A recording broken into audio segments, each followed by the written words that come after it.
The U.S. industrial base today lacks the capacity and the flexibility to deter China. And if a conflict does break out, to fight and win a protracted war in the Indo-Pacific. So the U.S. needs to act quickly. When the Axis powers were advancing in Europe and Asia during World War II, that's Nazi Germany and Imperial Japan, President Franklin Roosevelt mobilized the U.S. industrial base, calling it the Great Arsenal of Democracy. A similar U.S. effort is necessary today. Washington and key policymakers must fix critical bottlenecks and act urgently if we want to keep pace with China. So how should the U.S. rebuild its arsenal of democracy? Let's tackle that challenge right now. And to do that, let's turn to Taiwan. So if we look at Chinese expansion in and around the Taiwan Strait, the South China Sea, and across other areas in the Pacific, it's got massive implications for everyday Americans, from controlling semiconductors, which are manufactured on Taiwan.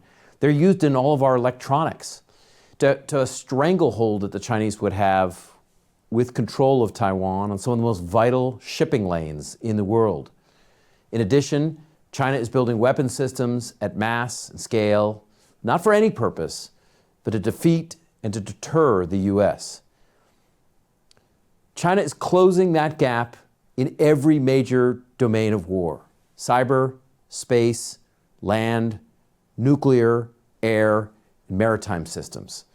So how does the U.S. go back to Franklin Roosevelt, deal with China and what it's doing around areas like this in Taiwan, and revitalize the arsenal of democracy? The good news is that the United States has a strong economy. This chart here shows GDP current prices, percentage of world GDP, and then GDP growth. And what it shows is the U.S. still has the largest economy in the world and the largest share of global gross domestic product. The U.S. is a manufacturing hub, and its companies are innovative. But China is catching up, and in some cases has caught up to the United States.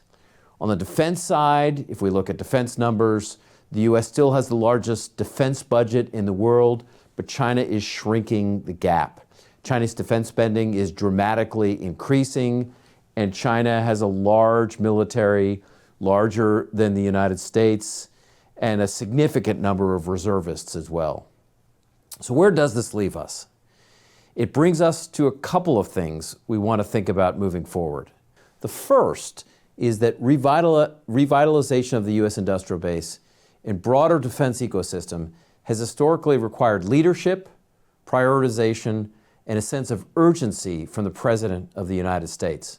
So if we look at the chart behind us, we can see Franklin Roosevelt establishing the National Defense Advisory Commission, which included individuals like the president of General Motors with a big capacity to actually produce systems. The Office of Production Management, and particularly the War Production Board under Franklin Roosevelt, and then various entities under Harry Truman, Dwight Eisenhower, and then also other presidents like President Reagan. These are institutional bodies to advise the president and coordinate across government agencies. It includes the executive and legislative, as well as with the private sector. Some cases it may be issuing directives, in some cases it may be involving direct planning, and in other cases it is fixated on mobilization of the broader defense industry and industry more broadly.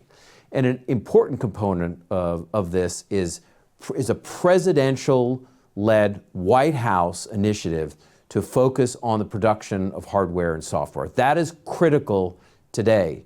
National industrialization is not going to happen today and moving forward without leaders at the White House that recognize the current crisis we're in with China, that provide a vision for change, and then demonstrate leadership to implement this vision across the public and the private sector.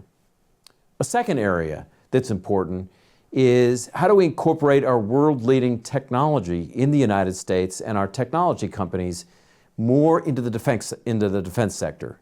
The U.S. government needs to urgently leverage the U.S.'s innovative commercial sector and take advantage of those technological advancements that are outside of defense. So as we can see here, We've got a range of big tech companies, Apple, NVIDIA, Microsoft, Google, Amazon, and Meta, that are providing significant internal research and development money into innovation, and that are doing it at a much higher level than what we're seeing with some of the big defense primes.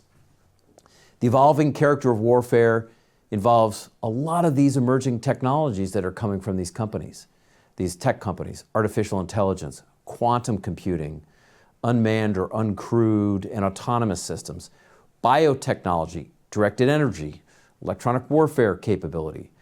So some of those companies here, companies like Apple, NVIDIA, Google, and Microsoft at the top, they're producing some of the most innovative technologies and are massively outspending defense companies in research, internal research and development.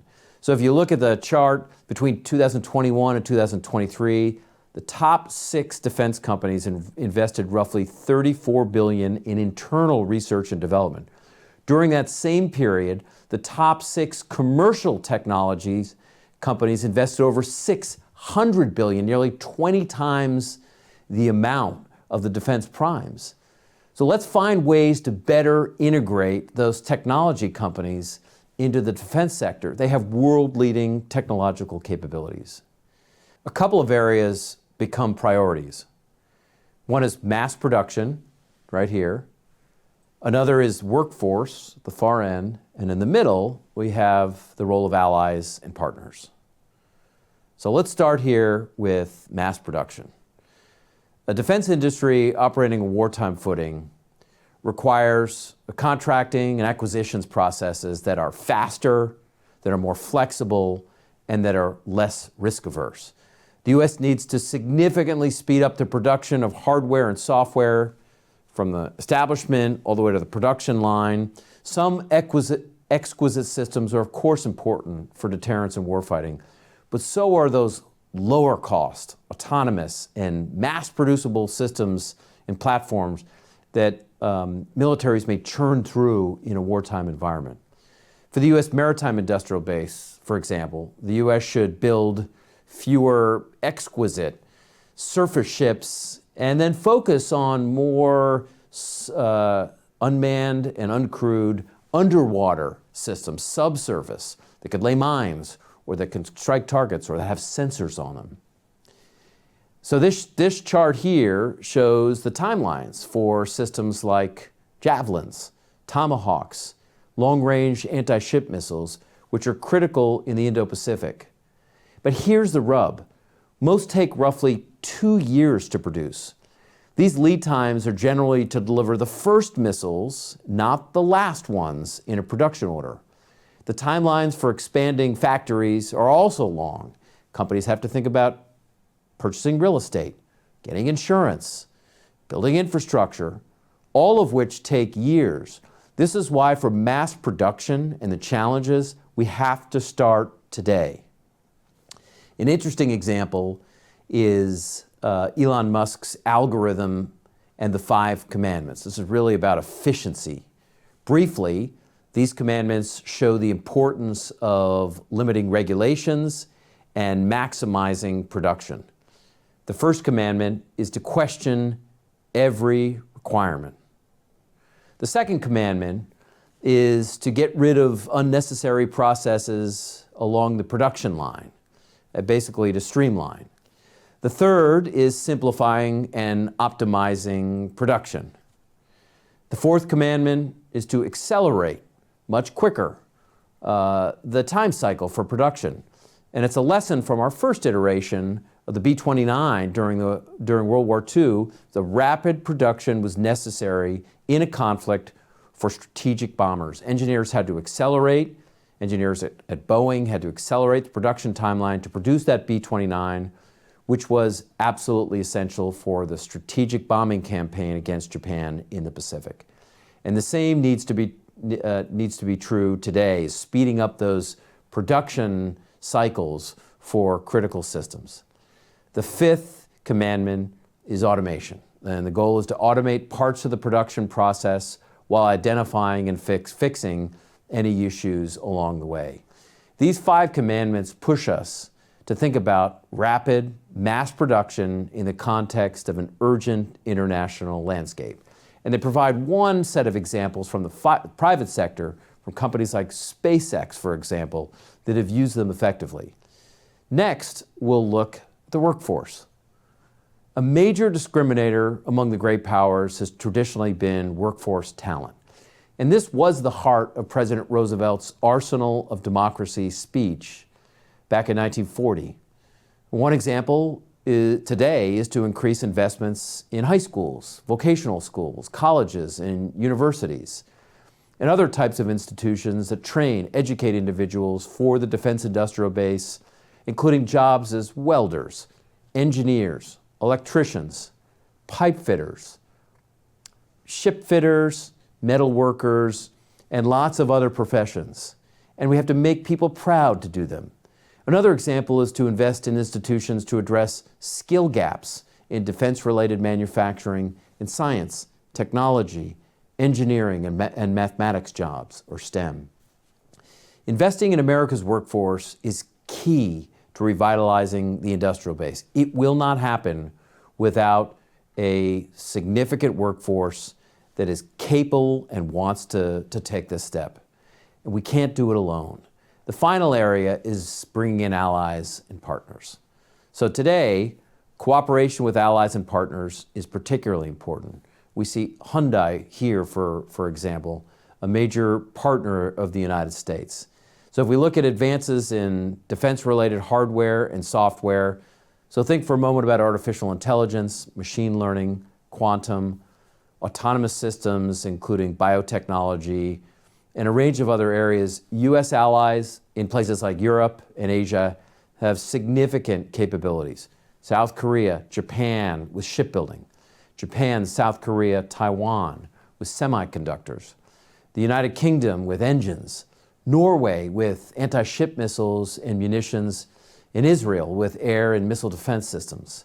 Allies and partners also possess critical raw materials for the defense sector, such as chromium, which South Africa has, lithium from Australia, rhodium and platinum from South Africa, and zirconium from Australia.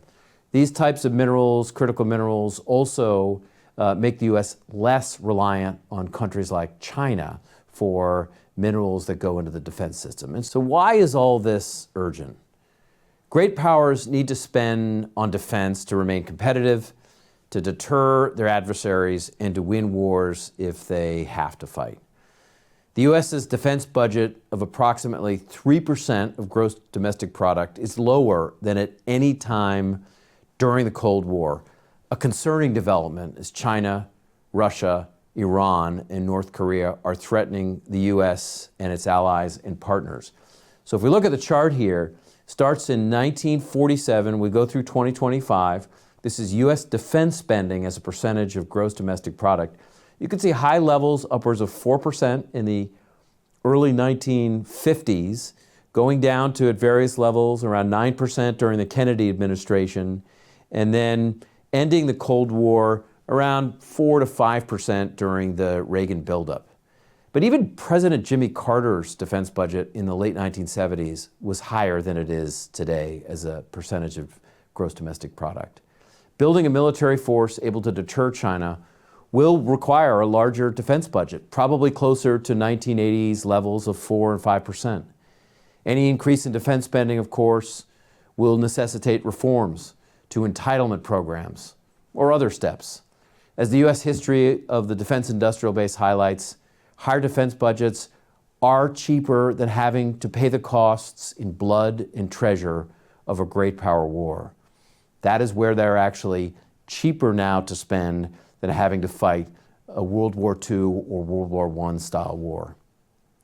As Winston Churchill remarked in 1935, a half decade before World War II, want of foresight, unwillingness to act when action would be simple, an effective lack of clear thinking, confusion of counsel until the emergency comes, until self-preservation strikes its jarring gong. These are the features which constitute the endless repetition of history. Back then, for Churchill, It was the refusal of Britain to defend itself during German rearmament over the late 1930s. Today, it is the unwillingness of many U.S. policymakers from both sides of the political aisle to build an industrial capacity to deter China. The U.S. today is in a similar position in some ways to Britain in the 1930s. It is unprepared for a protracted conflict with China. But there is good news. As we've seen historically, U.S. companies, large and small, are innovative. With the right leadership, resources, workforce, and the contracting processes that maximize production, U.S. companies can revitalize the defense industrial base. We've got SpaceX here, and we've got an unmanned or uncrewed system from General Atomics on the right side. Good examples of innovation, commercial satellites, and then in autonomous and uncrewed systems. The U.S. has an edge, but it must make effective use of it. This is the story of the industrial base and the challenge it faces today and tomorrow with China. But it's also the story of the American edge and the innovative potential that America has today and tomorrow.